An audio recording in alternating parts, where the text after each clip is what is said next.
Você conhece os livros que ficaram fora da Bíblia, chamados de apócrifos? Existem muitos livros assim. Por que eles não são considerados sagrados? O que aconteceu? O livro de Enoque, ele estava nas escrituras. Ela foi tirada num dos concílios, feito pelos pais da igreja, atribuindo, dizendo que ele tinha muita fantasia, que ele tinha muita mitologia. Preste muita atenção no que eu vou dizer. O livro de Enoque tem muita denúncia. O Evangelho de Tomé está fazendo parte daqueles evangelhos apócrifos.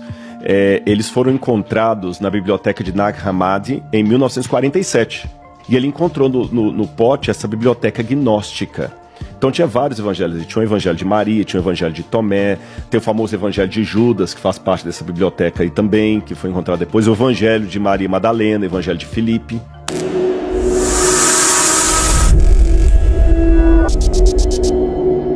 Você já se perguntou por que alguns livros foram excluídos da Bíblia? Quais segredos esses textos ocultos, conhecidos como livros apócrifos, escondem? Seria uma questão de poder, política ou doutrina?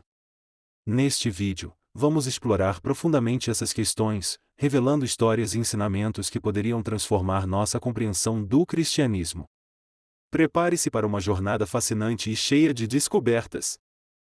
Antes de começarmos, se você está tão curioso quanto eu sobre esses mistérios, não se esqueça de curtir este vídeo, compartilhar com seus amigos e se inscrever no canal para não perder nenhum conteúdo revelador.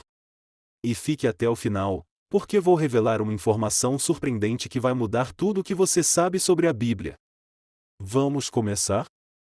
A Bíblia, com seus textos sagrados, é um alicerce fundamental para a fé de milhões de pessoas ao redor do mundo. No entanto, poucas pessoas sabem que a formação do cânone bíblico foi um processo repleto de controvérsias e debates. Entre os textos que não foram incluídos, os chamados livros apócrifos, repousa uma riqueza de histórias e ensinamentos que, para alguns, poderiam ter mudado profundamente nossa compreensão do cristianismo. Por que, então, esses livros não foram incorporados à Bíblia que conhecemos hoje? Estaríamos, talvez, perdendo partes cruciais da fé e da história cristã? Este texto pretende explorar essas questões e revelar as razões complexas, e por vezes, polêmicas, por trás da exclusão dos apócrifos. Os apócrifos e seus desafios. Os livros apócrifos, como o livro de Enoque, o livro de Tobit e o livro de Jubileus, enfrentaram vários desafios em relação aos critérios de canonização estabelecidos pelos primeiros líderes da Igreja. Esses desafios não eram triviais e refletiam preocupações profundas sobre a autenticidade, ortodoxia e relevância litúrgica desses textos. A autenticidade e origem. Muitos livros apócrifos foram escritos posteriormente aos textos canônicos ou em contextos que levantavam dúvidas sobre sua origem. Por exemplo, o livro de Enoque, amplamente respeitado em algumas comunidades judaicas, não foi aceito pelos líderes cristãos devido à falta de confirmação sobre sua autoria e sua datação posterior aos livros canônicos aceitos. A autenticidade desses textos era frequentemente questionada, pois não podiam ser ligados diretamente aos apóstolos ou seus associados. Doutrinas divergentes. Agora, vamos entrar na parte polêmica. Aqui está o segredo, e muitos textos apócrifos apresentavam doutrinas que divergiam significativamente dos ensinamentos ortodoxos da Igreja primitiva. O livro de Jubileus, por exemplo, oferece uma cronologia detalhada que difere da narrativa tradicional do Gênesis. Imagina o caos e a confusão entre os fiéis se isso fosse aceito. É como se alguém chegasse e dissesse que a história que você conheceu a vida toda estava errada.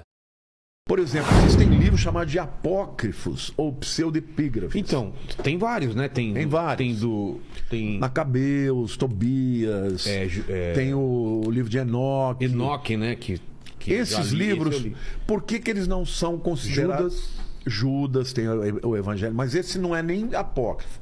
Esse é um pseudepígrafe e já é um livro gnóstico, já é um livro considerado maligno. Os líderes da Igreja estavam comprometidos em preservar a unidade doutrinária, e a inclusão de textos com ensinamentos divergentes era vista como uma ameaça a essa unidade.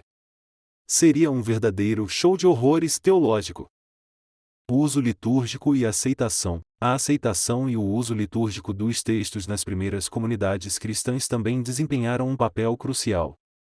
Livros que não eram amplamente utilizados nos cultos e práticas religiosas das comunidades eram menos propensos a serem incluídos no cânone. Textos como o livro de Tobias, embora valiosos em certos contextos, não tiveram uma aceitação universal nas práticas litúrgicas cristãs primitivas, limitando sua inclusão. A exclusão dos apócrifos e uma questão de poder. Agora, segure-se na cadeira, porque esta parte é pura dinamite. Um aspecto frequentemente ignorado, mas profundamente polêmico, é a influência do poder e da política na exclusão dos livros apócrifos. Elaine Pagel sugere que a centralização do poder na Igreja e a tentativa de controlar a interpretação da fé cristã desempenharam um papel significativo na formação do cânone. A diversidade de vozes e perspectivas presentes nos textos apócrifos poderia ter desafiado a autoridade estabelecida dos líderes da Igreja. É como se um grupo de chefes quisesse manter suas receitas em segredo e não deixasse ninguém mais contribuir com novos ingredientes. A exclusão de certos textos apócrifos pode ter sido uma estratégia deliberada para manter o controle sobre a doutrina e evitar a fragmentação da comunidade cristã. Bart de Ehrman também destaca como disputas teológicas internas influenciaram a formação do cânone. A aceitação de certos textos e a rejeição de outros frequentemente refletiam não apenas preocupações teológicas, mas também lutas pelo poder dentro da igreja primitiva. Ehrman argumenta que a inclusão de uma diversidade maior de textos poderia ter enriquecido a tradição cristã, mas também poderia ter desafiado a autoridade daqueles que estavam no poder. A Bíblia e os apócrifos, um diálogo necessário. Ainda que excluídos do cânone oficial, os livros apócrifos não perderam sua relevância. Eles oferecem um vislumbre valioso das crenças e práticas de várias comunidades judaicas e cristãs antigas. Por exemplo, o livro de Enoque é citado na Epístola de Judas, Judas 1:14, 15, demonstrando que mesmo os escritores do Novo Testamento estavam cientes, em alguns casos, influenciados por esses textos. Essa citação sugere que os apócrifos, embora não canônicos, desempenharam um papel no desenvolvimento do pensamento cristão primitivo. A busca pela verdade. A exclusão dos livros apócrifos do cânone bíblico foi um processo complexo e motivado por uma combinação de fatores teológicos, históricos e políticos. Compreender essa história nos permite apreciar a Bíblia como um documento que passou por um rigoroso processo de seleção, ao mesmo tempo em que reconhecemos o valor dos textos apócrifos para uma compreensão mais ampla e profunda da história e teologia bíblica. Se você deseja mergulhar mais fundo na história e nos debates sobre os livros apócrifos, convido você a explorar as obras de F. F. Bruce, Elaine Pagel e Bart de Ehrman. Eles oferecem perspectivas valiosas que enriquecem nossa compreensão e nos desafiam a refletir criticamente sobre o desenvolvimento da Bíblia que conhecemos hoje. Aliás, deixe nos comentários o que você acha. A exclusão dos apócrifos foi uma questão de manter a ordem ou de esconder verdades inconvenientes? Assim, ao mergulharmos na riqueza dos textos apócrifos e no processo de formação do cânone bíblico, somos convidados a uma jornada de descoberta e reflexão que nos aproxima ainda mais da complexidade e profundidade da fé cristã. Esta jornada não apenas ilumina a história do cristianismo, mas também nos convida a considerar as múltiplas facetas da verdade e da fé. Inscreva-se no canal e ative o sininho para não perder nenhum conteúdo. Gostou do vídeo? Deixe seu like e compartilhe com seus amigos. E, finalmente, comente abaixo qual livro apócrifo você gostaria de ler e por quê. A realidade precisa ser vista.